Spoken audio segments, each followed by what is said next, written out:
ਸਤਿ ਸ਼੍ਰੀ ਅਕਾਲ ਦੋਸਤੋ, ਬਹੁਤ-ਬਹੁਤ ਸਵਾਗਤ ਹੈ ਤੁਹਾਡਾ ਸਾਡੇ ਪ੍ਰੋਗਰਾਮ ਦੇ ਵਿੱਚ ਜਿਸ ਦਾ ਨਾਮ ਹੈ ਦਿਮਾਗ ਦੀ ਬੱਤੀ ਜਗਾਓ। ਤੇ ਹਰ ਵਾਰ ਦੀ ਤਰ੍ਹਾਂ ਅੱਜ ਵੀ ਮੈਂ ਤੁਹਾਡੇ ਸਾਹਮਣੇ ਕੁਝ ਨਵੀਆਂ ਇੰਟਰਸਟਿੰਗ ਜਾਣਕਾਰੀਆਂ ਲੈ ਕੇ ਹਾਜ਼ਰ ਹੋ ਗਈ ਹਾਂ। ਤੇ ਜਿੱਦਾਂ ਕਿ ਤੁਹਾਨੂੰ ਪਤਾ ਹੀ ਹੈ ਕਿ ਸਾਡੇ ਪ੍ਰੋਗਰਾਮ ਦੇ ਵਿੱਚ ਅਸੀਂ ਸਾਡੇ ਆਲੇ ਦੁਆਲੇ ਦੀਆਂ ਹੋਣ ਵਾਲੀਆਂ ਚੀਜ਼ਾਂ ਦੇ ਵਿੱਚ ਬਦਲਾਵ ਜਾਂ ਫਿਰ ਉਹਨਾਂ ਦੇ ਪਿੱਛੇ ਲੁਕੇ ਹੋਏ ਫੈਕਟਸ ਦੇ ਬਾਰੇ ਗੱਲ ਕਰਦੇ ਹਾਂ। ਤੇ ਅੱਜ ਵੀ ਅਸੀਂ ਕੁਝ ਇਦਾਂ ਦੇ ਫੈਕਟਸ ਦੇ ਬਾਰੇ ਗੱਲ ਕਰਾਂਗੇ। ਕੀ ਤੁਸੀਂ ਜਾਣਦੇ ਹੋ ਕਿ ਇਦਾਂ ਦਾ ਕਿਹੜਾ ਡੈਮ ਹੈ ਜਿਸ ਨੇ ਪ੍ਰਿਥਵੀ ਦੀ ਘੁੰਮਣ ਦੀ ਗਤੀ ਨੂੰ ਹੀ ਘੱਟ ਕਰ ਦਿੱਤਾ? ਤੇ ਜਾਂ ਫਿਰ ਤੁਸੀਂ ਇਹ ਜਾਣਦੇ ਹੋ ਕਿ ਸਭ ਤੋਂ ਜ਼ਿਆਦਾ ਵਿਜ਼ਿਟ ਕਰਨ ਵਾਲਾ ਦੇਸ਼ ਕਿਹੜਾ ਆ, ਕਿ ਜਿੱਥੇ ਸਭ ਤੋਂ ਜ਼ਿਆਦਾ ਸੈਲਾਨੀ ਘੁੰਮਣ ਜਾਂਦੇ ਨੇ? ਨਹੀਂ ਪਤਾ ਤਾਂ ਫਿਰ ਰੁਕ ਜਾਓ, ਕਿਉਂਕਿ ਇਸ ਪ੍ਰੋਗਰਾਮ ਦੇ ਵਿੱਚ ਅਸੀਂ ਇਸ ਟੌਪਿਕ ਦੇ ਉੱਤੇ ਗੱਲ ਕਰਾਂਗੇ ਤੇ ਨਾਲ ਹੀ ਨਾਲ ਅਸੀਂ ਜਾਣਕਾਰੀ ਦੇ ਪੜਾਅ ਦੇ ਵਿੱਚ ਗੱਲ ਕਰਾਂਗੇ ਧੀਰੂ ਭਾਈ ਅੰਬਾਨੀ ਜੀ ਦੇ ਬਾਰੇ। ਸੋ ਬਿਨਾਂ ਕਿਸੇ ਦੇਰੀ ਤੋਂ ਹੁਣ ਵੱਧਦੇ ਹਾਂ ਆਪਾਂ ਸਾਡੇ ਪਹਿਲੇ ਪੜਾਅ ਵੱਲ, ਜਿਸ ਦਾ ਨਾਮ ਹੈ ਫੈਕਟਸ। ਸੋ ਗੱਲ ਕਰਦੇ ਹਾਂ ਜੀ ਸਾਡੇ ਸਭ ਤੋਂ ਪਹਿਲੇ ਫੈਕਟ ਦੇ ਬਾਰੇ। ਸਾਡੀ ਦੁਨੀਆ ਦੇ ਵਿੱਚ ਕਈ ਕਮਾਲ ਦੇ ਸ਼ਹਿਰ ਤੇ ਦੇਸ਼ ਹਨ ਜਿੱਥੇ ਘੁੰਮਣ ਫਿਰਨ ਲਈ ਸੈਲਾਨੀਆਂ ਦਾ ਤਾਂਤਾ ਲੱਗਿਆ ਰਹਿੰਦਾ ਹੈ। ਪਰ ਜੇ ਮੈਂ ਤੁਹਾਨੂੰ ਇਹ ਪੁੱਛਾਂ ਕਿ ਦੁਨੀਆ ਦਾ ਉਹ ਕਿਹੜਾ ਦੇਸ਼ ਹੈ ਜਿੱਥੇ ਸਭ ਤੋਂ ਜ਼ਿਆਦਾ ਟੂਰਿਸਟ ਜਾਂਦੇ ਹਨ, ਕੀ ਤੁਸੀਂ ਦੱਸ ਸਕੋਗੇ? ਤੁਹਾਡੀ ਜਾਣਕਾਰੀ ਲਈ ਦੱਸ ਦਵਾਂ ਕਿ United nation world tourist organisation ਦੇ ਮੁਤਾਬਿਕ ਦੁਨੀਆ ਦੇ ਕਿਸੇ ਵੀ ਹੋਰ ਦੇਸ਼ ਦੀ ਤੁਲਨਾ ਵਿੱਚ ਸਭ ਤੋਂ ਜ਼ਿਆਦਾ ਲੋਕ ਫਰਾਂਸ ਦੀ ਯਾਤਰਾ ਕਰਨਾ ਪਸੰਦ ਕਰਦੇ ਹਨ। ਫਰਾਂਸ ਹੈ ਵੀ ਇੱਕ ਖੂਬਸੂਰਤ ਦੇਸ਼ ਜੋ ਆਪਣੀ ਵੈਰਾਈਟੀ ਆਫ ਚੀਜ਼ ਤੇ ਸੋਹਣੀਆਂ ਲੋਕੇਸ਼ਨ ਦੇ ਲਈ ਪੂਰੀ ਦੁਨੀਆ ਵਿੱਚ ਮਸ਼ਹੂਰ ਹੈ। 2017 ਵਿੱਚ ਯੂਰਪ ਦੇ ਇਸ ਦੇਸ਼ ਨੂੰ 8 ਕਰੋੜ 60 ਲੱਖ ਲੋਕਾਂ ਨੇ ਵਿਜ਼ਿਟ ਕੀਤਾ ਸੀ। 8 ਕਰੋੜ 18 ਲੱਖ ਵਿਜ਼ਿਟਰ ਦੇ ਨਾਲ ਸਪੇਨ ਦੂਸਰੀ ਸਭ ਤੋਂ ਪਪੂਲਰ ਡੈਸਟੀਨੇਸ਼ਨ ਹੈ। ਇਸ ਤੋਂ ਇਲਾਵਾ ਅਮਰੀਕਾ, ਚੀਨ ਤੇ ਇਟਲੀ ਵੀ top 5 popular destination of the world ਵਿੱਚ ਸ਼ਾਮਿਲ ਹਨ। ਜੀ ਹਾਂ, ਦੁਨੀਆ ਬਹੁਤ ਖੂਬਸੂਰਤ ਹੈ ਤੇ ਤੁਸੀਂ ਵੀ ਦੁਨੀਆ ਜ਼ਰੂਰ ਘੁੰਮੋ। ਗੱਲ ਕਰਦੇ ਹਾਂ ਹੁਣ ਅਸੀਂ ਅਗਲੇ ਫੈਕਟ ਦੇ ਬਾਰੇ। ਇਸ ਫੈਕਟ ਵਿੱਚ ਇੱਕ ਅਜਿਹੀ ਪ੍ਰੋਬਲਮ ਦਾ ਸੋਲੂਸ਼ਨ ਹੈ ਜੋ ਕਿ ਜ਼ਿਆਦਾਤਰ ਇੰਡੀਅਨਸ ਨੂੰ ਝੇਲਣੀ ਪੈਂਦੀ ਹੈ। ਇਸ ਸਾਲ ਵੀ ਨਵੰਬਰ ਦਸੰਬਰ ਆਉਂਦੇ ਪਿਆਜ਼ ਦੇ ਦਾਮ 150 ਤੋਂ 200 ਪ੍ਰਤੀ ਕਿਲੋ ਪਹੁੰਚ ਗਏ ਸੀ। ਪਿਆਜ਼ ਘਰ ਘਰ ਦੀ ਰਸੋਈ ਦੇ ਵਿੱਚ ਵਰਤੀ ਜਾਣ ਵਾਲੀ ਚੀਜ਼ ਹੈ। ਇਹ ਪਿਆਜ਼ ਦੀ ਸਮੱਸਿਆ ਬਹੁਤ ਵਿਕਟ ਹੈ ਤੇ ਬਹੁਤ ਤਾਜੁਬ ਹੁੰਦਾ ਹੈ ਕਿ ਭਾਰਤ ਵਿੱਚ ਡੀਹਾਈਡਰੇਟਡ ਪਿਆਜ਼ ਪਪੂਲਰ ਨਹੀਂ ਹੈ। ਅਕਸਰ ਪਿਆਜ਼ ਦੀ ਫਸਲ ਬਾਰਿਸ਼ ਵਿੱਚ ਖਰਾਬ ਹੋਣ ਤੇ ਜਾਂ ਫਿਰ ਪਿਆਜ਼ ਦਾ ਸੀਜ਼ਨ ਨਾ ਹੋਣ ਤੇ ਪਿਆਜ਼ ਮਹਿੰਗਾ ਹੋ ਜਾਂਦਾ ਹੈ। ਇਹ ਸਮੱਸਿਆ ਵੈਸਟਰਨ ਕੰਟਰੀਜ਼ ਵਿੱਚ ਨਹੀਂ ਆਉਂਦੀ ਕਿਉਂਕਿ ਵਿਦੇਸ਼ਾਂ ਵਿੱਚ ਡੀਹਾਈਡਰੇਟਡ ਪਿਆਜ਼ ਦਾ ਪ੍ਰਚਲਨ ਹੈ। ਜੇ ਤੁਸੀਂ 1 ਕਿਲੋ ਡੀਹਾਈਡਰੇਟਡ ਪਿਆਜ਼ ਖਰੀਦਦੇ ਹੋ ਤਾਂ ਇਹ ਕਰੀਬ 8 ਕਿਲੋ ਤਾਜ਼ਾ ਪਿਆਜ਼ ਦੇ ਬਰਾਬਰ ਹੁੰਦਾ ਹੈ। ਯਾਨੀ ਕਿ ਥੋੜਾ ਜਿਹਾ ਪਿਆਜ਼ ਪਾਉਣ ਤੇ ਹੀ ਸਬਜ਼ੀ ਵਿੱਚੋਂ ਤੁਹਾਨੂੰ ਪੂਰਾ ਸਵਾਦ ਆਏਗਾ। ਅਸਲ ਵਿੱਚ ਪਿਆਜ਼ ਦੇ ਵਿੱਚ 90% ਪਾਣੀ ਹੀ ਹੁੰਦਾ ਹੈ ਤੇ ਇੱਕ ਆਧੁਨਿਕ ਮਸ਼ੀਨ ਦੇ ਦੁਆਰਾ ਇਸ ਪਾਣੀ ਨੂੰ ਪਿਆਜ਼ ਦੇ ਵਿੱਚੋਂ ਕੱਢਿਆ ਜਾ ਸਕਦਾ ਹੈ। ਇਹ ਮਸ਼ੀਨ ਪਿਆਜ਼ ਨੂੰ ਇਸ ਤਰ੍ਹਾਂ ਡੀਹਾਈਡਰੇਟ ਕਰਦੀ ਹੈ ਤਾਂ ਕਿ ਪਿਆਜ਼ ਵਿੱਚੋਂ ਸਿਰਫ ਪਾਣੀ ਨਿਕਲੇ ਤਾਂ ਇਸ ਦੇ ਅੰਦਰ ਮੌਜੂਦ ਪ੍ਰਾਕ੍ਰਿਤਿਕ ਤੱਤਵ ਉਹ ਬਿਲਕੁਲ ਨਾ ਨਿਕਲਣ। ਇਸ ਤਰ੍ਹਾਂ ਦੇ ਬਣੇ ਪਿਆਜ਼ ਨੂੰ ਤੁਸੀਂ 2 ਸਾਲ ਤੱਕ ਵਰਤ ਸਕਦੇ ਹੋ ਅਤੇ ਇਸ ਨੂੰ ਘਰ ਦੇ ਵਿੱਚ ਬਗੈਰ ਫ੍ਰਿਜ ਤੋਂ ਵੀ ਰੱਖ ਸਕਦੇ ਹੋ। ਜਦੋਂ ਵੀ ਤੁਸੀਂ ਇਸ ਨੂੰ ਇਸਤੇਮਾਲ ਕਰਨਾ ਹੋਵੇ ਤਾਂ ਇਸ ਨੂੰ ਸਿਰਫ 10 ਮਿੰਟ ਦੇ ਲਈ ਪਾਣੀ ਵਿੱਚ ਭਿਗੋ ਕੇ ਰੱਖ ਦਿਵੋ, ਤੁਹਾਨੂੰ ਉਹੀ ਜਾਣਾ ਪਹਿਚਾਣਾ ਪਿਆਜ਼ ਦਾ ਸਵਾਦ ਮਿਲੇਗਾ। ਗੁਜਰਾਤ ਦੇ ਭਾਵਨਗਰ ਜ਼ਿਲ੍ਹੇ ਵਿੱਚ ਮਹੂਆ ਨਾਮ ਦਾ ਇੱਕ ਸ਼ਹਿਰ ਹੈ ਜੋ ਸਮੁੰਦਰ ਦੇ ਕਿਨਾਰੇ ਵਸਿਆ ਹੈ। ਇਸ ਮਹੂਆ ਸ਼ਹਿਰ ਵਿੱਚ 150 ਤੋਂ ਵੀ ਜ਼ਿਆਦਾ ਅਨੀਅਨ ਡੀਹਾਈਡਰੇਸ਼ਨ ਪਲਾਂਟ ਹਨ ਜਿੱਥੇ ਨਾਸਿਕ ਦੇ ਭਾਵਨਗਰ ਦੀ ਮੰਡੀਆਂ ਤੋਂ ਕਈ ਟਨ ਪਿਆਜ਼ ਰੋਜ਼ ਆਉਂਦਾ ਹੈ ਤੇ ਫਿਰ ਉਸ ਨੂੰ ਇੱਥੇ ਡੀਹਾਈਡਰੇਟ ਕਰਕੇ ਅਮਰੀਕਾ, ਯੂਰਪ ਤੇ ਬ੍ਰਿਟੇਨ ਭੇਜਿਆ ਜਾਂਦਾ ਹੈ। ਵਧਦੇ ਹਾਂ ਹੁਣ ਅਗਲੇ ਫੈਕਟ ਦੇ ਵੱਲ। ਤੁਸੀਂ ਆਪਣੀ ਜ਼ਿੰਦਗੀ ਦੇ ਵਿੱਚ ਬਹੁਤ ਸਾਰੇ ਰੰਗ ਬਿਰੰਗੇ ਫੁੱਲ ਦੇਖੇ ਹੋਣਗੇ ਤੇ ਤੁਹਾਨੂੰ ਪਸੰਦ ਵੀ ਹੋਣਗੇ, ਪਰ ਜਿਸ ਫੁੱਲ ਦੇ ਬਾਰੇ ਮੈਂ ਤੁਹਾਨੂੰ ਹੁਣ ਦੱਸਣ ਜਾ ਰਹੀ ਹਾਂ ਉਹ ਤੁਸੀਂ ਯਕੀਨਨ ਕਦੇ ਨਹੀਂ ਦੇਖਿਆ ਹੋਵੇਗਾ ਕਿਉਂਕਿ ਇਹ ਕੋਈ ਐਸਾ ਵੈਸਾ ਫੁੱਲ ਨਹੀਂ ਹੈ। ਇਹ ਫੁੱਲ 3.5 ਫਿਟ ਤੱਕ ਚੌੜਾ ਤੇ ਵਜ਼ਨ ਵਿੱਚ 10 ਕਿਲੋ ਤੋਂ ਵੀ ਜ਼ਿਆਦਾ ਭਾਰੀ ਹੋ ਸਕਦਾ ਹੈ। ਯਕੀਨਨ ਇਹ ਦੁਨੀਆ ਦਾ ਸਭ ਤੋਂ ਵੱਡਾ ਫੁੱਲ ਹੈ ਤੇ ਇਸ ਨੂੰ ਨਾਂ ਦਿੱਤਾ ਗਿਆ ਹੈ ਰੈਫਲੇਸ਼ੀਆ। ਸਾਊਥ ਈਸਟ ਏਸ਼ੀਆ ਦੇ ਜੰਗਲਾਂ ਵਿੱਚ ਪਾਏ ਜਾਣ ਵਾਲੇ ਇਸ ਫੁੱਲ ਦਾ ਨਾਮ ਸਿੰਗਾਪੁਰ ਦੇ ਫਾਊਂਡਰ ਸਰ ਥਾਮਸ ਸਟੈਮਫੋਰਡ ਬਿੰਗਲੇ ਦੇ ਨਾਮ ਤੇ ਰੱਖਿਆ ਗਿਆ ਸੀ। ਇਹ ਫੁੱਲ ਚਿਤਕਬਰੇ ਨਾਰੰਗੀ ਭੂਰੇ ਰੰਗ ਦਾ ਹੁੰਦਾ ਹੈ ਤੇ ਇਸ ਵਿੱਚੋਂ ਸੜੀ ਹੋਈ ਬਦਬੂ ਆਉਂਦੀ ਹੈ ਤੇ ਇਸੇ ਕਾਰਨ ਇਸ ਨੂੰ ਸਟ੍ਰਿਕਿੰਗ ਕਾਰਫੌਕਸ ਲਿਲੀ ਵੀ ਕਹਿੰਦੇ ਹਨ। ਤੁਸੀਂ ਹੁਣ ਤੱਕ ਦਾ ਸਭ ਤੋਂ ਵੱਡਾ ਫੁੱਲ ਕਿਹੜਾ ਦੇਖਿਆ ਹੈ? ਜ਼ਰੂਰ ਦੱਸਿਓ।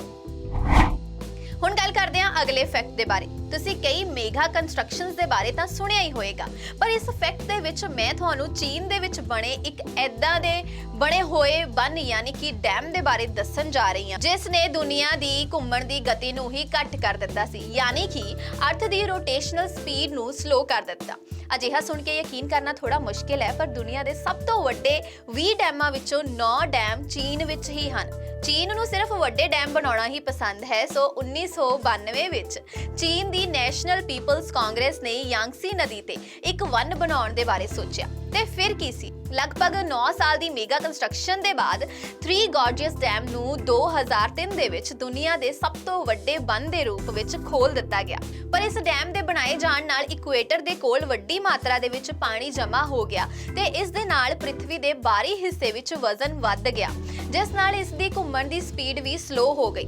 ਇਹ ਠੀਕ ਉਸੇ ਤਰ੍ਹਾਂ ਹੈ ਜਦੋਂ ਇੱਕ ਡਾਂਸਰ ਆਪਣੀ ਸਪੀਡ ਨੂੰ ਘੱਟ ਕਰਨ ਲਈ ਆਪਣੇ ਹੱਥ ਫੈਲਾ ਲੈਂਦਾ ਹੈ ਜਾਂ ਕੋਈ ਤੈਰਾਕ ਕੁੱਦਣ ਦੇ ਸਮੇਂ ਆਪਣੇ ਸਰੀਰ ਨੂੰ ਫੈਲਾ ਕੇ ਘੁੰਮਣ ਦੀ ਗਤੀ ਨੂੰ ਘੱਟ ਕਰਦਾ ਹੈ। ਸੋ ਇਸ ਡੈਮ ਨੂੰ ਬਣਾ ਕੇ ਚੀਨ ਨੇ ਪ੍ਰਿਥਵੀ ਦੇ ਇੱਕ ਦਿਨ ਨੂੰ 0.00006 ਸੈਕਿੰਡ ਲੰਮਾ ਕਰ ਦਿੱਤਾ ਤੇ ਪਾਣੀ ਦੇ ਇਸ ਰੁਕਾਵ ਦੇ ਕਾਰਨ ਪ੍ਰਿਥਵੀ ਦੇ ਪੋਲਸ ਜਾਂ ਫਿਰ ਧਰੁਵ ਵੀ ਆਪਣੀ ਜਗ੍ਹਾ ਤੋਂ 0.8 ਇੰਚ ਖਿਸਕ ਗਏ ਹਨ। ਸੋ ਲੱਗੀ ਨਾ ਕੋਈ ਇੱਕ ਨਵੀਂ ਗੱਲ ਪਤਾ। ਹੁਣ ਵਧਦੇ ਹਾਂ ਅਗਲੇ ਫੈਕਟ ਵੱਲ। ਤੁਸੀਂ ਵੀ ਕਈ ਵਾਰ ਨੋਟਿਸ ਕੀਤਾ ਹੋਵੇਗਾ ਕਿ ਕਾਰ, ਕੁਰਸੀ ਜਾਂ ਫਿਰ ਹਿਊਮਨ ਬਾਡੀ ਨੂੰ ਟੱਚ ਕਰਨ ਤੇ ਕਰੰਟ ਦਾ ਇੱਕ ਝਟਕਾ ਜਿਹਾ ਲੱਗਦਾ ਹੈ। ਕੀ ਤੁਸੀਂ ਇਹ ਜਾਣਦੇ ਹੋ ਕਿ ਇਦਾਂ ਕਿਉਂ ਹੁੰਦਾ ਹੈ? ਦਰਅਸਲ ਸਾਡੇ ਆਸ-ਪਾਸ ਜਿੰਨੀਆਂ ਵੀ ਚੀਜ਼ਾਂ ਨੇ ਉਹ ਐਟਮ ਨਾਲ ਬਣੀਆਂ ਹੋਈਆਂ ਨੇ। ਇਹਨਾਂ ਐਟਮ ਦੇ ਵਿੱਚ ਪੋਜ਼ਿਟਿਵ ਚਾਰਜ ਵਾਲੇ ਪ੍ਰੋਟੋਨ, ਨੈਗੇਟਿਵ ਚਾਰਜ ਵਾਲੇ ਇਲੈਕਟ੍ਰੋਨ ਤੇ ਨਿਊਟਰॉन्स ਹੁੰਦੇ ਹਨ। ਅਮੂਮਨ ਇਹ ਆਈਟਮ ਨਿਊਟਨ ਅਵਸਥਾ ਦੇ ਵਿੱਚ ਹੁੰਦੇ ਹਨ, ਜਿਸ ਦਾ ਮਤਲਬ ਹੁੰਦਾ ਹੈ ਕਿ ਪ੍ਰੋਟੋਨਸ ਤੇ ਇਲੈਕਟ੍ਰੋਨਸ ਦੀ ਬਰਾਬਰ ਮਾਤਰਾ ਵਿੱਚ ਮੌਜੂਦਗੀ। ਪਰ ਜਦੋਂ ਇਹਨਾਂ ਦੀ ਸੰਖਿਆ ਬਰਾਬਰ ਨਹੀਂ ਹੁੰਦੀ ਤਾਂ ਇਲੈਕਟ੍ਰੋਨਸ ਤੇਜ਼ੀ ਦੇ ਨਾਲ ਘੁੰਮਣ ਲੱਗਦੇ ਹਨ। ਉੱਥੇ ਹੀ ਪ੍ਰੋਟੋਨਸ ਤੇ ਨਿਊਟਰॉन्स ਸਥਿਰ ਬਣੇ ਰਹਿੰਦੇ ਹਨ। ਯਾਨੀ ਜਦੋਂ ਵੀ ਕਿਸੇ ਇਨਸਾਨ ਜਾਂ ਕਿਸੇ ਚੀਜ਼ ਦੇ ਕੋਲ ਐਕਸਟਰਾ ਇਲੈਕਟ੍ਰੋਨਸ ਹੁੰਦੇ ਹਨ, ਉਦੋਂ ਉਹ ਇੱਕ ਨੈਗੇਟਿਵ ਚਾਰਜ ਪੈਦਾ ਕਰਦਾ ਹੈ। ਜਿੱਦਾਂ ਹੀ ਉਹ ਕਿਸੇ ਪੋਜ਼ਿਟਿਵ ਚਾਰਜ ਵਾਲੀ ਚੀਜ਼ ਜਾਂ ਫਿਰ ਇਨਸਾਨ ਦੇ ਸੰਪਰਕ ਵਿੱਚ ਆਉਂਦੇ ਹਨ ਤਾਂ ਇਹ ਇਲੈਕਟ੍ਰੋਨ ਤੇਜ਼ੀ ਨਾਲ ਮੂਵ ਕਰਨ ਦੀ ਕੋਸ਼ਿਸ਼ ਕਰਦੇ ਹਨ। ਇਲੈਕਟ੍ਰੋਨਸ ਦਾ ਇਸ ਤੇਜ਼ੀ ਨਾਲ ਘੁੰਮਣ ਦੀ ਵਜ੍ਹਾ ਨਾਲ ਤੁਹਾਨੂੰ ਇੱਕ ਹਲਕਾ ਝਟਕਾ ਮਹਿਸੂਸ ਹੁੰਦਾ ਹੈ। ਸੋ ਇਦਾਂ ਹੀ ਮੈਟਲ ਨਾਲ ਬਣੇ ਹੋਏ ਡੋਰ ਲੌਕਸ ਵਿੱਚ ਵੀ ਪੋਜ਼ਿਟਿਵ ਚਾਰਜ ਦੇ ਨਾਲ ਥੋੜੇ ਜਿਹੇ ਇਲੈਕਟ੍ਰੋਨਸ ਵੀ ਹੁੰਦੇ ਹਨ। ਜਦੋਂ ਤੁਹਾਡਾ ਹੱਥ ਡੋਰ ਲੌਕਸ ਨੂੰ ਛੂੰਹਦਾ ਹੈ ਉਦੋਂ ਇਲੈਕਟ੍ਰੋਨ ਸਾਡੇ ਹੱਥਾਂ ਵਿੱਚ ਹੁੰਦੇ ਹਨ। ਡੋਰ ਲੌਕਸ ਤੱਕ ਜਾਣ ਦੀ ਕੋਸ਼ਿਸ਼ ਕਰਦੇ ਹਾਂ ਤੇ ਤੁਹਾਨੂੰ ਇੱਕ ਝਟਕਾ ਮਹਿਸੂਸ ਹੁੰਦਾ ਹੈ। ਇੱਕ ਹੋਰ ਗੱਲ, ਇਲੈਕਟ੍ਰੋਨਿਕ ਚਾਰਜ ਦਾ ਸਰਦੀ ਵਿੱਚ ਬਣਨ ਦੀ ਸੰਭਾਵਨਾ ਜ਼ਿਆਦਾ ਹੁੰਦੀ ਹੈ ਕਿਉਂਕਿ ਇਸ ਮੌਸਮ ਵਿੱਚ ਹਵਾ ਵਿੱਚ ਨਮੀ ਘੱਟ ਹੁੰਦੀ ਹੈ ਤੇ ਸਾਡੇ ਸਰੀਰ ਵਿੱਚ ਇਲੈਕਟ੍ਰੋਨਸ ਆਸਾਨੀ ਨਾਲ ਬਣਨ ਲੱਗਦੇ ਹਨ। ਉੱਥੇ ਹੀ ਗਰਮੀਆਂ ਵਿੱਚ ਹਵਾ ਵਿੱਚ ਮੌਜੂਦ ਨਮੀ ਨੈਗੇਟਿਵ ਚਾਰਜ ਇਲੈਕਟ੍ਰੋਨਸ ਨੂੰ ਕਾਫੀ ਹੱਦ ਤੱਕ ਘੱਟ ਕਰ ਦਿੰਦੀ ਹੈ ਤੇ ਇਹੀ ਕਾਰਨ ਹੈ ਕਿ ਇਦਾਂ ਦੇ ਝਟਕੇ ਗਰਮੀਆਂ ਦੇ ਮੁਕਾਬਲੇ ਸਰਦੀਆਂ ਵਿੱਚ ਜ਼ਿਆਦਾ ਦੇਖਣ ਨੂੰ ਮਿਲਦੇ ਹਨ।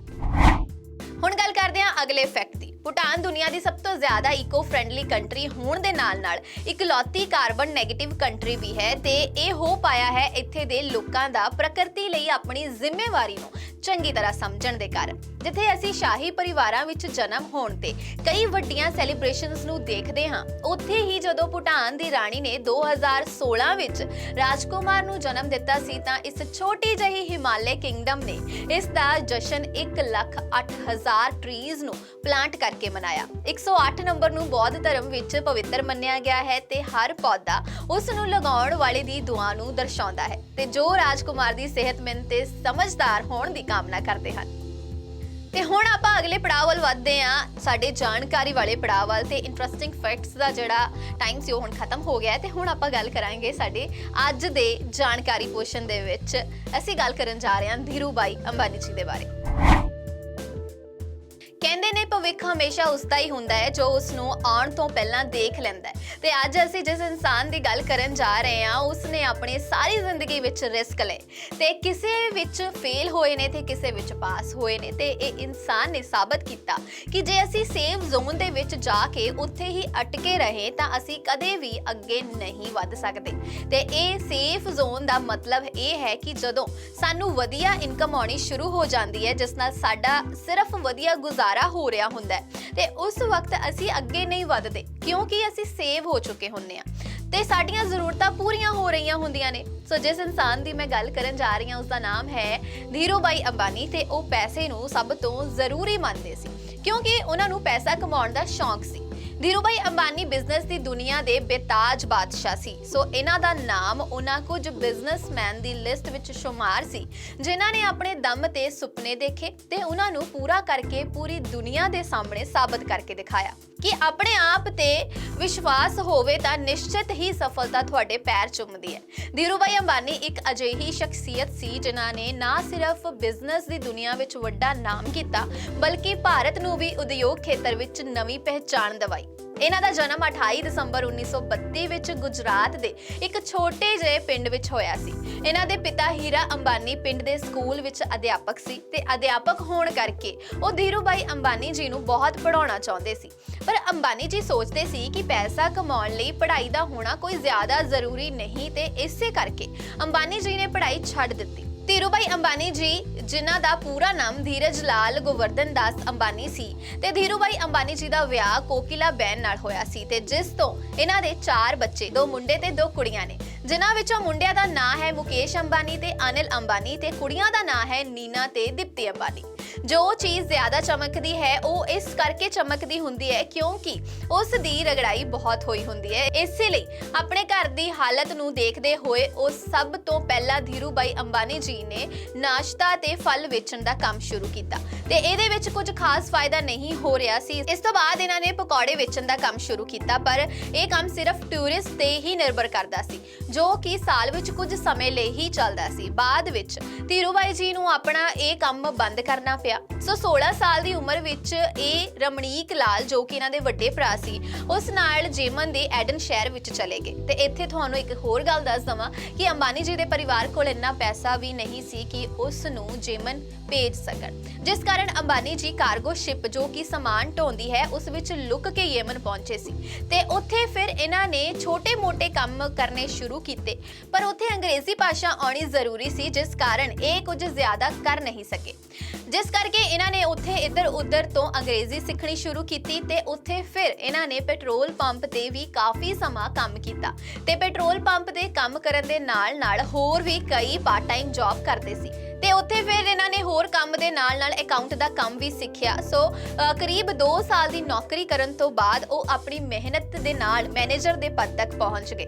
ਹਾਲਾਂਕਿ ਉੱਥੇ ਕੰਮ ਕਰਨ ਦੇ ਦੌਰਾਨ ਵੀ ਉਹ ਬਿਜ਼ਨਸ ਕਰਨ ਦੇ ਅਵਸਰ ਲੱਭਦੇ ਰਹਿੰਦੇ ਸੀ। ਉਹਨਾਂ ਦੇ ਬਿਜ਼ਨਸ ਦੇ ਪ੍ਰਤੀ ਰੁਝਾਨ ਦਾ ਅੰਦਾਜ਼ਾ ਇਸ ਘਟਨਾ ਤੋਂ ਲਗਾਇਆ ਜਾ ਸਕਦਾ ਹੈ ਕਿ ਜਦੋਂ ਉਹ ਸ਼ੈਲ ਕੰਪਨੀ ਦੇ ਪੈਟਰੋਲ ਪੰਪ ਤੇ 300 ਰੁਪਏ ਪ੍ਰਤੀ ਮਹੀਨਾ ਕੰਮ ਕਰਦੇ ਸੀ ਤੇ ਉਸ ਦੌਰਾਨ ਉੱਥੇ ਕੰਮ ਕਰਨ ਵਾਲੇ ਕਰਮਚਾਰੀਆਂ ਨੂੰ ਚਾਹ ਮਹਿਜ਼ 25 ਪੈਸੇ ਵਿੱਚ ਮਿਲਦੀ ਸੀ।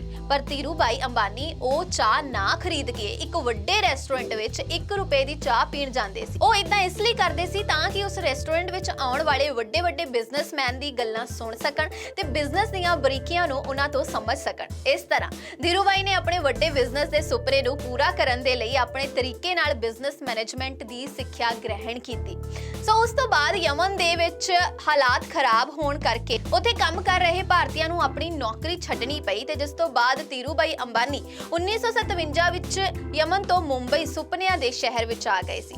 ਹੁਣ ਇਹ ਇੱਕ ਛੋਟੇ ਜਿਹੇ ਕਮਰੇ ਵਿੱਚ ਰਹਿੰਦੇ ਸੀ ਤੇ ਪੈਸੇ ਬਚਾਉਂਦੇ ਰਹਿੰਦੇ ਸੀ ਤਾਂ ਕਿ ਕੋਈ ਬਿਜ਼ਨਸ ਸ਼ੁਰੂ ਕਰ ਸਕਣ ਤੇ ਸਭ ਤੋਂ ਪਹਿਲਾਂ ਇਹਨਾਂ ਨੇ ਮਸਾਲਿਆਂ ਦਾ ਬਿਜ਼ਨਸ ਸ਼ੁਰੂ ਕੀਤਾ ਤੇ ਆਪਣੀ ਕੰਪਨੀ ਸ਼ੁਰੂ ਕਰ ਦਿੱਤੀ ਜੋ ਮਸਾਲਿਆਂ ਦਾ ਇੰਪੋਰਟ ਐਕਸਪੋਰਟ ਕਰਦੇ ਸੀ। ਪਰ ਇਹ ਹਮੇਸ਼ਾ ਮੌਕਿਆਂ ਨੂੰ ਦੇਖਦੇ ਰਹਿੰਦੇ ਸੀ ਤੇ ਜਦੋਂ ਮਸਾਲਿਆਂ ਦਾ ਕਾਰੋਬਾਰ ਵਧੀਆ ਚੱਲ ਰਿਹਾ ਸੀ ਤਾਂ ਇਹ ਉੱਥੇ ਵੀ ਨਹੀਂ ਰੁਕੇ। ਇਹ ਮਸਾਲਿਆਂ ਦਾ ਕਾਰੋਬਾਰ ਵਧੀਆ ਚਲਾ ਕੇ ਹੁਣ ਕੱਪੜਿਆਂ ਦੇ ਬਿਜ਼ਨਸ ਵੱਲ ਆ ਗਏ ਸੀ ਤੇ ਇਸ ਵਿੱਚ ਇਹਨਾਂ ਨੇ ਆਪਣੇ ਪਾਰਟਨਰ ਚੰਪਕ ਲਾਲ ਨਾਮ ਦੇ ਬੰਦੇ ਨਾਲ 1.5 ਲੱਖ ਰੁਪਏ ਇਸ ਬਿਜ਼ਨਸ ਦੇ ਵਿੱਚ ਲਗਾਏ ਸੀ। ਮਤਲਬ ਉਹ ਆਪਣਾ ਘਰ ਵੀ ਲੈ ਸਕਦੇ ਸੀ ਤਾਂ ਪਹਿਲਾਂ ਵਾਲੇ ਬਿਜ਼ਨਸ ਨੂੰ ਹੋਰ ਵੀ ਵਧਾ ਸਕਦੇ ਸੀ ਪਰ ਉਹਨਾਂ ਨੇ ਆਪਣੀ ਸਾਰੀ ਬਚਤ ਕੱਪੜਿਆਂ ਵਿੱਚ ਲਗਾ ਦਿੱਤੀ। ਪਰ ਇਹਨਾਂ ਦੋਵਾਂ ਦੇ ਸੁਭਾਅ ਅਲੱਗ-ਅਲੱਗ ਸੀ, ਇਸ ਲਈ 1965 ਵਿੱਚ ਧੀਰੂਭਾਈ ਅੰਬਾਨੀ ਨੇ ਚੰਪਕ ਲਾਲ ਨਾਲ ਪਾਰਟਨਰਸ਼ਿਪ ਖਤਮ ਕਰ ਦਿੱਤੀ।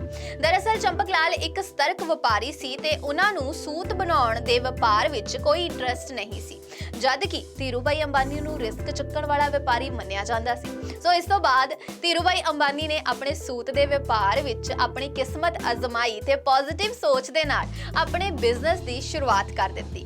ਧੀਰੂਭਾਈ ਅੰਬਾਨੀ ਨੂੰ ਪਹਿਲਾਂ ਤੋਂ ਹੀ ਮਾਲ ਦੀ ਕੀਮਤ ਵਧਣ ਦਾ ਪਤਾ ਸੀ ਤੇ ਉਸ ਤੋਂ ਉਹਨਾਂ ਨੇ ਜੋ ਪ੍ਰੋਫਿਟ ਕਮਾਇਆ ਉਹ ਉਹਨਾਂ ਦੇ ਬਿਜ਼ਨਸ ਗਰੋਥ ਲਈ ਵਧੀਆ ਸੀ।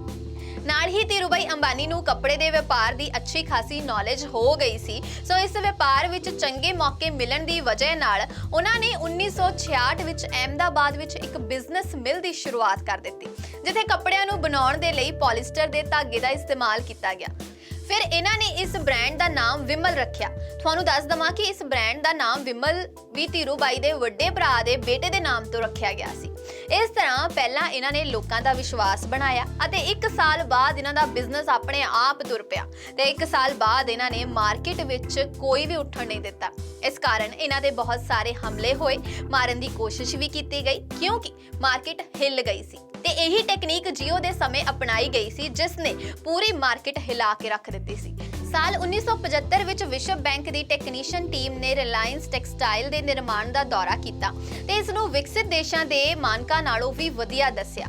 ਫਿਰ 1980 ਵਿੱਚ ਧੀਰੂਭਾਈ ਅੰਬਾਨੀ ਨੇ ਪੋਲੀਸਟਰ ਫਿਲਮੀਟਿਆਨ ਦਾ ਨਿਰਮਾਣ ਕਰਨ ਦਾ ਲਾਇਸੈਂਸ ਵੀ ਸਰਕਾਰ ਦੇ ਕੋਲੋਂ ਲੈ ਲਿਆ ਸੀ। ਭਾਰਤ ਵਿੱਚ ਇਕੁਇਟੀ ਕਲਟ ਦਾ ਨਿਰਮਾਣ ਕਰਨ ਦਾ ਕ੍ਰੈਡਿਟ ਵੀ ਧੀਰੂਭਾਈ ਅੰਬਾਨੀ ਨੂੰ ਹੀ ਜਾਂਦਾ ਹੈ। ਜਦੋਂ ਰਿਲਾਇੰਸ ਨੇ IPO ਜਾਰੀ ਕੀਤਾ ਸੀ ਤਾਂ 58,000 ਨਾਲੋਂ ਵੱਧ ਨਿਵੇਸ਼ਕਾਂ ਨੇ ਇਸ ਵਿੱਚ ਨਿਵੇਸ਼ ਕੀਤਾ। ਇਹਨਾਂ ਨੇ ਰਿਲਾਇੰਸ ਦਾ ਇਸਤੇਮਾਲ ਅਲੱਗ-ਅਲੱਗ ਖੇਤਰਾਂ ਵਿੱਚ ਕੀਤਾ। ਸੋ ਇਹਨਾਂ ਵਿੱਚ ਮੁੱਖ ਰੂਪ ਤੋਂ petrochemical, telecommunication, information technology, energy, electricity, retail, textile, capital markets ਆਦਿ ਸ਼ਾਮਲ ਹਨ। ਜਿਸ ਵਕਤ ਏਅਰਟੈਲ, ਵੋਡਾਫੋਨ ਹਰ ਜਗ੍ਹਾ ਤੇ ਟਾਵਰ ਲਾ ਰਿਹਾ ਸੀ ਤੇ ਉਸ ਵਕਤ ਧੀਰੂਭਾਈ ਜੀ ਹਰੇਕ ਜਗ੍ਹਾ ਦੇ ਉੱਤੇ ਤਾਰਾਂ ਵਿਛਾ ਰਹੇ ਸੀ ਤੇ ਸਾਰੀਆਂ ਕੰਪਨੀਆਂ ਇਹਨਾਂ ਦੇ ਉੱਤੇ ਹੱਸ ਰਹੀਆਂ ਸੀ। ਪਰ ਜਦੋਂ ਰਿਲਾਇੰਸ ਨੇ ਜੀਓ ਲਾਂਚ ਕੀਤਾ ਤਾਂ ਸਾਰੀਆਂ ਕੰਪਨੀਆਂ ਇੱਕ ਵਾਰ ਖਤਮ ਕਰ ਦਿੱਤੀਆਂ। ਧੀਰੂਭਾਈ ਜੀ ਦਾ ਸੁਪਨਾ ਸੀ ਕਿ ਦੇਸ਼ ਦੇ ਹਰ ਇੱਕ ਘਰ ਵਿੱਚ ਇੰਟਰਨੈਟ ਹੋਵੇ ਤੇ ਜਿਸ ਨੂੰ ਮੁਕੇਸ਼ ਅੰਬਾਨੀ ਨੇ ਪੂਰਾ ਕੀਤਾ। ਇਹਨਾਂ ਨੇ ਹਰ ਇੱਕ ਛੋਟੇ ਤੋਂ ਛੋਟੇ ਕਸਬੇ ਵਿੱਚ ਤਾਰਾਂ ਪਹੁੰਚਾ ਦਿੱਤੀਆਂ ਤੇ ਇਹਨਾਂ ਤਾਰਾਂ ਦੀ ਵਰਤੋਂ ਉਹਨਾਂ ਨੇ ਵਾਈਫਾਈ ਲਈ ਕਰਨੀ ਹੈ, ਜੋ ਕਿ ਕਈ ਜਗ੍ਹਾ ਤੇ ਆ ਵੀ ਗਿਆ ਹੈ। ਸੋ ਮੁਕੇਸ਼ ਅੰਬਾਨੀ ਜੀ ਨੇ ਆਪਣੇ ਪਿਤਾ ਦੀ ਯੋਜਨਾ ਅਪਣਾਈ ਸੀ। 6 ਮਹੀਨੇ ਲਈ ਜੀਓ ਵਿੱਚ ਫ੍ਰੀ ਨੈਟ ਦਿੱਤਾ, ਜਿਸ ਕਾਰਨ ਲੋਕਾਂ ਨੇ ਨਵੇਂ ਫੋਨ ਵੀ ਖਰੀਦੇ ਤੇ ਹਰ ਇੱਕ ਇਨਸਾਨ ਨੂੰ ਨੈਟ ਦੀ ਆਦਤ ਵੀ ਪਾ ਦਿੱਤੀ। ਧੀਰੂਭਾਈ ਜੀ ਨੇ ਬਹੁਤ ਜ਼ਿਆਦਾ ਕੰਮਾਂ ਵਿੱਚ ਪੈਸੇ ਲਾਏ ਸੀ ਤੇ ਬਹੁਤ ਸਾਰੀਆਂ ਕੰਪਨੀਆਂ ਡੁੱਬਦੀਆਂ ਹੋਈਆਂ ਖੜੀਆਂ ਕੀਤੀਆਂ ਤੇ ਉਹਨਾਂ ਨੇ ਹਰੇਕ ਕੰਮ ਕਿਤਾਬਾਂ ਤੇ ਮੈਗਜ਼ੀਨ ਪੜ੍ਹ ਕੇ ਹੀ ਸਿੱਖਿਆ ਸੀ। ਲੋਕਾਂ ਤੋਂ ਆਪਣੇ ਰਿਸਕ ਦੇ ਪੈਸੇ ਲੈ ਕੇ ਉਸ ਦਾ ਦੁੱਗਣਾ ਵਿਆਜ ਅਦਾ ਕਰਦੇ ਸੀ। 24 ਜੂਨ 2002 ਵਿੱਚ ਹਾਰਟ ਅਟੈਕ ਦੀ ਵਜ੍ਹਾ ਨਾਲ ਉਹਨਾਂ ਨੂੰ ਮੁੰਬਈ ਦੇ ਇੱਕ ਹਸਪੀਟਲ ਦੇ ਵਿੱਚ ਭਰਤੀ ਕਰਵਾਇਆ ਗਿਆ। ਉਸ ਤੋਂ ਬਾਅਦ ਉਹਨਾਂ ਦੀ ਤਬੀਅਤ ਲਗਾਤਾਰ ਖਰਾਬ ਹੁੰਦੀ ਗਈ ਤੇ 6 ਜੁਲਾਈ 2002 ਵਿੱਚ ਬਿਮਾਰੀ ਦੇ ਕਾਰਨ ਉਹਨਾਂ ਦੀ ਮੌਤ ਹੋ ਗਈ। ਪਰ 500 ਰੁਪਏ ਦੇ ਸਿਰ ਦੇ ਉੱਤੇ ਉਹ 65,000 ਕਰੋੜ ਰੁਪਏ ਕਮਾ ਕੇ ਬਰਾਬਰ ਆਪਣੇ ਮੁੰਡਿਆਂ ਵਿੱਚ ਮੁਕੇਸ਼ ਅੰਬਾਨੀ ਤੇ ਅਨਿਲ ਅੰਬਾਨੀ ਵਿੱਚ ਵੰਡ ਗਏ ਸੀ। ਉੱਥੇ ਹੀ ਇਹਨਾਂ ਦੇ ਦੋਨੋਂ ਬੇਟੇ ਮੌਕਿਆਂ ਦਾ ਪੂਰਾ ਇਸਤੇਮਾਲ ਕਰ ਰਹੇ ਹਨ ਰਿਲਾਇੰਸ ਇੰਡਸਟਰੀ ਨੂੰ ਅੱਗੇ ਵਧਾਉਣ ਦੇ ਲਈ। ਏਦਾਂ ਹੀ ਧੀਰੂਭਾਈ ਅੰਬਾਨੀ ਨੇ ਮਹਿਜ਼ ਕੁਝ ਪੈਸਿਆਂ ਨਾਲ ਇੰਨੀ ਵਿਸ਼ਾਲ ਇੰਡਸਟਰੀ ਦੀ ਸ਼ੁਰੂਆਤ ਕੀਤੀ ਸੀ। ਇੱਕ ਕਮਰੇ ਵਿੱਚ ਸ਼ੁਰੂ ਹੋਈ ਇਸ ਕੰਪਨੀ ਵਿੱਚ ਸਾਲ 2012 ਤੱਕ ਕਰੀਬ 85,000 ਕਰਮਚਾਰੀ ਕੰਮ ਕਰ ਰਹੇ ਸੀ, ਜਦ ਕਿ ਸੈਂਟਰਲ ਗਵਰਨਮੈਂਟ ਨੇ ਪੂਰੇ ਟੈਕਸ ਵਿੱਚ 5% ਰਿਲਾਇੰਸ ਦਿੰਦੀ ਹੈ ਤੇ 2012 ਵਿੱਚ ਸੰਪਤੀ ਦੇ ਹਿਸਾਬ ਨਾਲ ਦੁਨੀਆ ਦੇ 500 ਸਭ ਤੋਂ ਅਮੀਰ ਕੰਪਨੀਆਂ ਤੇ ਵਿਸ਼ਾਲ ਕੰਪਨੀਆਂ ਵਿੱਚ ਰਿਲਾਇੰਸ ਨੂੰ ਵੀ ਸ਼ਾਮਿਲ ਕਰ ਦਿੱਤਾ ਗਿਆ। ਇਸ ਤੋਂ ਇਲਾਵਾ ਧੀਰੂਭਾਈ ਅੰਬਾਨੀ ਨੂੰ ਏਸ਼ੀਆ ਦੇ ਟਾਪ ਬਿਜ਼ਨਸਮੈਨ ਦੀ ਲਿਸਟ ਵਿੱਚ ਸ਼ਾਮਿਲ ਕੀਤਾ ਜਾ ਚੁੱਕਿਆ ਹੈ। ਪਰ ਗੱਲ ਤਾਂ ਸਾਫ਼ ਹੈ ਕਿ ਇਸ ਮੁਕਾਮ ਤੇ ਪਹੁੰਚਣ ਲਈ ਧੀਰੂਭਾਈ ਅੰਬਾਨੀ ਨੇ ਬਹੁਤ ਆਲੋਚਨਾਵਾਂ ਦਾ ਵੀ ਸਾਹਮਣਾ ਕੀਤਾ। ਉਹਨਾਂ ਨੇ ਆਪਣੀਆਂ ਜ਼ਰੂਰਤਾਂ ਦੇ ਹਿਸਾਬ ਨਾਲ ਸਰਕਾਰੀ ਨੀਤੀਆਂ ਨੂੰ ਬਦਲਵਾਉਣ ਤੇ ਆਰੋਪ ਵੀ ਲੱਗੇ ਸੀ। ਇੱਥੇ ਤੱਕ ਕਿ ਇਹ ਵੀ ਕਿਹਾ ਗਿਆ ਸੀ ਕਿ ਕੰਪੀਟੀਟਰਸ ਨੂੰ ਵੀ ਸਰਕਾਰੀ ਨੀਤੀਆਂ ਦੇ ਸਹਾਰੇ ਨਾਲ ਮਾਤ ਦਿੱਤੀ ਗਈ ਸੀ। ਪਰ ਧੀਰੂਭਾਈ ਅੰਬਾਨੀ ਦੇ ਖਿਲਾਫ ਇੱਕ ਵੀ ਇਲਜ਼ਾਮ ਸਾਬਤ ਨਾ ਹੋ ਸਕਿਆ ਤੇ ਉਹ ਆਪਣੇ ਗੋਲ ਵੱਲ ਅੱਗੇ ਵਧਦੇ ਗਏ। ਧੀਰੂਭਾਈ ਅੰਬਾਨੀ ਜੀ ਅੱਜ ਦੇ ਸਮੇਂ ਵਿੱਚ ਹਰ ਇੱਕ ਇਨਸਾਨ ਦੇ ਲਈ ਮਿਸਾਲ ਹਨ, ਜੋ ਆਪਣੀ ਗਰੀਬੀ ਤੇ ਆਪਣੇ ਮਾੜੇ ਹਾਲਾਤਾਂ ਵਿੱਚੋਂ ਨਿਕਲ ਕੇ ਕੁਝ ਵੱਡਾ ਕਰਨਾ ਚਾਹੁੰਦੇ ਹਨ, ਕਿਉਂਕਿ ਉਹ ਵੀ ਇੱਕ ਆਮ ਇਨਸਾਨ ਸੀ ਜਿਨ੍ਹਾਂ ਦਾ ਨਾਮ ਅੱਜ ਵਰਲਡ ਦੇ ਸਭ ਤੋਂ ਵੱਡੇ ਅਮੀਰਾਂ ਦੀ ਲਿਸਟ ਵਿੱਚ ਆਉਂਦਾ ਹੈ। ਸੋ ਕਿੱਦਾਂ ਦਾ ਲੱਗਿਆ ਤੁਹਾਨੂੰ ਸਾਡਾ ਅੱਜ ਦਾ ਪ੍ਰੋਗਰਾਮ? ਸਾਨੂੰ ਜ਼ਰੂਰ ਦੱਸਿਆ ਕਰੋ ਔਰ ਇਦਾਂ ਹੀ ਇਸ ਪ੍ਰੋਗਰਾਮ ਨੂੰ ਦੇਖਦੇ ਰਿਹਾ ਕਰੋ, ਪਿਆਰ ਕਰਦੇ ਰਿਹਾ ਕਰੋ, ਕਿਉਂਕਿ ਇਸ ਪ੍ਰੋਗਰਾਮ ਦੇ ਵਿੱਚ ਤੁਹਾਨੂੰ ਬਹੁਤ ਕੁਝ ਖਾਸ ਦੇਖਣ ਨੂੰ ਮਿਲਦਾ ਹੈ, ਸੁਣਨ ਨੂੰ ਮਿਲਦਾ ਹੈ। ਬਹੁਤ ਸਾਰੀਆਂ ਜਾਣਕਾਰੀਆਂ ਤੁਸੀਂ ਇਸ ਪ੍ਰੋਗਰਾਮ ਤੋਂ ਹਾਸਲ ਕਰਦੇ ਹੋ। ਸੋ ਅਗਲੇ ਐਪੀਸੋਡ ਦੇ ਵਿੱਚ ਫਿਰ ਮੁਲਾਕਾਤ ਹੋਵੇਗੀ ਕੁਝ ਨਵੇਂ ਫੈਕਟਸ ਦੇ ਨਾਲ ਤੇ ਕੁਝ ਨਵੀਂ ਜਾਣਕਾਰੀ ਦੇ ਨਾਲ, ਤੇ ਉਦੋਂ ਤੱਕ ਮੈਨੂੰ ਜਾਣਾ ਪੈਣਾ ਹੈ। ਸੋ ਅਗਲੇ ਐਪੀਸੋਡ ਦੇ ਵਿੱਚ ਮਿਲਦੇ ਹਾਂ ਫਿਰ ਤੋਂ। ਤਦ ਤੱਕ ਦੇ ਲਈ ਪਿਆਰ ਭਰੀ ਸਤਿ ਸ਼੍ਰੀ ਅਕਾਲ ਤੇ ਦੇਖਦੇ ਰਹੋ ਪੰਜਾਬੀ ਨੈਸ਼ਨਲ ਟੀਵੀ।